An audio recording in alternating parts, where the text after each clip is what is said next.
नमस्कार दोस्तों, मैं रीना आपके अपने channel Reena kitchen recipe and blogs में स्वागत करती हूँ। तो कार्तिक माह है, सबसे पवित्र महीना अगर हम 12 महीनों में से मानते हैं तो कार्तिक का महीना पहला ऐसा शुभ दिन है जो कि पूरे महीने भर इसमें काफ़ी महत्व रखते हैं। इसमें हर देवी देवताओं की पूजा की जाती है, भगवान विष्णु से लेकर शिव जी से लेकर लक्ष्मी मैया से लेकर सब तक। तो आज हम जानेंगे सोमवार की व्रत कथा कार्तिक मास की। तो एक नगर में बहुत ही धनवान साहूकार रहता था। उसके घर में धन की कमी नहीं थी, परंतु वह बहुत दुखी था क्योंकि उसके कोई पुत्र नहीं था। वह इसी चिंता में दिन रात दुखी रहता था। पुत्र की कामना के लिए वह प्रत्येक सोमवार शिव जी का व्रत और पूजन किया करता था तथा सायंकाल मंदिर जाकर शिव जी के सामने दीपक जलाया करता था। उसके इस भक्ति भाव को देखकर एक समय माता पार्वती ने शिव जी से कहा कि हे नाथ, यह साहूकार आपका अनन्य भक्त है, सदैव आपका व्रत और पूजन बड़ी श्रद्धा से करता है, आपको इसकी मनोकामना पूर्ण करनी चाहिए। शिवजी ने कहा कि हे पार्वती, यह संसार कर्म क्षेत्र है। जैसे किसान खेत में जैसे बीज बोता है वैसे ही फसल काटता है, इसी तरह से मनुष्य संसार में जैसा कर्म करते हैं वैसा ही फल भोगते हैं। माता पार्वती ने अत्यंत आग्रह से कहा कि हे प्रभु, यह आपका अनन्य भक्त है और अगर इसको किसी प्रकार का दुख है तो उसे आपको अवश्य दूर करना चाहिए। आप तो सदैव अपने भक्तों पर दयालु होते हैं और उनके दुखों को दूर करते हैं। यदि आप ऐसा नहीं करेंगे तो मनुष्य आपका पूजन और व्रत क्यों करेंगे।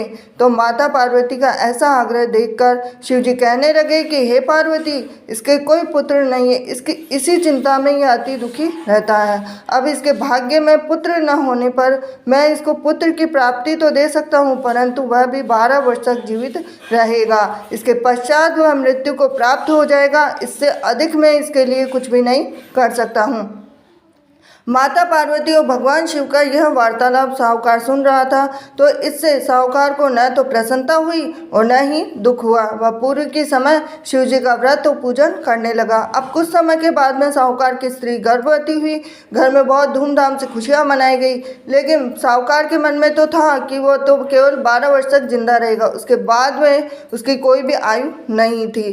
तो अब जब बालक 11 वर्ष का हो गया तो बालक की माता ने पिता से उसके विवाह करने की बात कही। अब साहूकार बोला कि अभी तो इसको पढ़ाई लिखाई के लिए काशी भेजो, फिर उसके बाद में इनका विवाह करेंगे। अब साहूकार ने बालक के मामा को बुलाकर उसको बहुत सारा धन देकर बालक को काशी पढ़ने भेज दिया। अब रास्ते में जावे तो यज्ञ ब्राह्मण को करावे, दक्षिणा देते हुए जावे। तो दोनों मामा भांजे यज्ञ करते हुए गए, ब्राह्मण को भोजन कराते हुए गए। अब रास्ते में एक शहर पड़ा और उस शहर के राजा की कन्या का विवाह हो रहा था, परंतु जो राजकुमार विवाह करने के लिए आया था वो तो खुद ही करना था।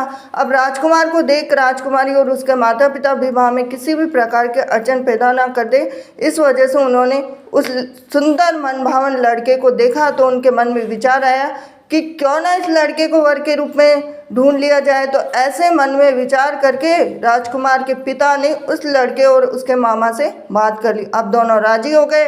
दूल्हे का वेश बनाकर उनको कपड़े पहनाकर घोड़ी पर बिठा दिया। अब कन्या के द्वार पे पहुंचे तो सभी कार्य उनकी प्रसन्नता से पूर्ण हो गए। अब राजकुमार के पिता ने सोचा कि यदि विवाह का कार्य भी उसी लड़की से करा दिया जाए तो क्यों बुराई है, इसमें कोई बुराई नहीं है। तो ऐसा विचार कर लड़के और उसके मामा से कहा, यदि आप फेरों और कन्यादान के काम को भी करा दें तो आपकी कितनी कृपा होगी।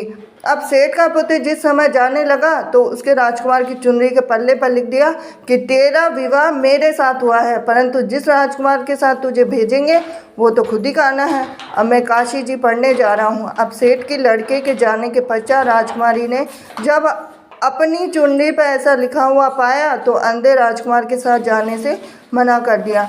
अब उसने अपने माता पिता को सारी बात बता दी और कहा कि यह मेरा पति नहीं है, मेरा विवाह इसके साथ नहीं हुआ, मेरा विवाह तो जिसके साथ हुआ जो काशी जी पढ़ने गया है। अब राजकुमारी के माता पिता ने अपनी कन्या को विदा नहीं किया और बारात वापस चली गई। अब उधर सेठ का लड़का मामा काशी पहुँचे। अब वहाँ जाकर उन्होंने यज्ञ कराया, लड़के ने पढ़ना शुरू किया। अब जैसे ही उसकी उम्र 12 वर्ष थी तो लड़के की अचानक तबीयत खराब हो गई। अब उसने अपनी मामा को बोला कि मेरी तबीयत बिल्कुल भी ठीक नहीं है। तो मामा ने कहा कि अंदर जाकर सो जा। थोड़ी देर में ही उनके प्राण निकल गए। जब उसके मामा ने कहा कि उसका भांजा मृत पड़ा तो रोना पीटना मचा दूंगा तो यज्ञ का काम अधूरा रह जाएगा। अब यज्ञ का कार्य जैसे ही समाप्त हुआ तो सबने रोना पीटना शुरू कर दिया। अब उधर से माता पार्वती और शिव जी जा रहे थे। जब उन्होंने ज़ोर ज़ोर से रोने की आवाज़ सुनी तो पार्वती जी कहने लगे कि हे नाथ, कोई दुखिया रो रहा है, इसके कष्ट को दूर कीजिए। जब शिव पार्वती वहाँ पहुँचे तो उन्होंने पाया कि वहाँ एक लड़का था, उसको आपने वरदान से उत्पन्न हुआ है। तो शिव जी ने कहा कि हे पार्वती, इसकी आयु इतनी ही थी, वह भोग चुका है। तो पार्वती जी ने कहा कि हे नाथ, इस बालक को और आयु दे दो, नहीं तो इसका माता पिता तड़प तड़प कर ही मर जाएंगे। माता पार्वती के बार बार आग्रह करने पर शिव जी ने उसको जीवन का वरदान दिया। शिव जी की कृपा से उसका लड़का जीवित हो गया। अब इसके बाद में माता पार्वती कैलाश पर्वत चले गए। शिक्षा पूर्ण होने पर जब लड़का और उसके मामा यज्ञ करते हुए ब्राह्मणों को भोजन कराते हुए दक्षिणा देते हुए घर की ओर चले तो रास्ते में उसी शहर में आए और जहाँ उस लड़के का वहाँ की राजकुमारी से विवाह हो रहा था, वहाँ जाकर उन्होंने यज्ञ प्रारंभ किया। लड़के के ससुर जी आए, राजा ने उनको पहचान लिया, महल में ले जाकर उनकी आव भगत की, जैसे दास दासियाँ सहित आदर पूर्वक अपनी राजकुमारी और जवाई को विदा दिया। वहां से विदा होकर सेठ का लड़का अपने मामा और पत्नी सहित उसी तरह यज्ञ कराते हुए ब्राह्मणों को भोज कराते हुए दक्षिणा देते हुए अपने घर के लिए चले गए। घर जाकर लड़की ने अपने माता पिता को सारी बात बताई। इससे वे बहुत ही प्रसन्न हुए। शिव पार्वती, जैसे आपने सेठ और उसके परिवार को दिया वैसे सभी को देना। सोमवार व्रत कथा कहने सुनने हुकारा देने वालों को सबको देना। ये थी आज की सोमवार की व्रत कथा।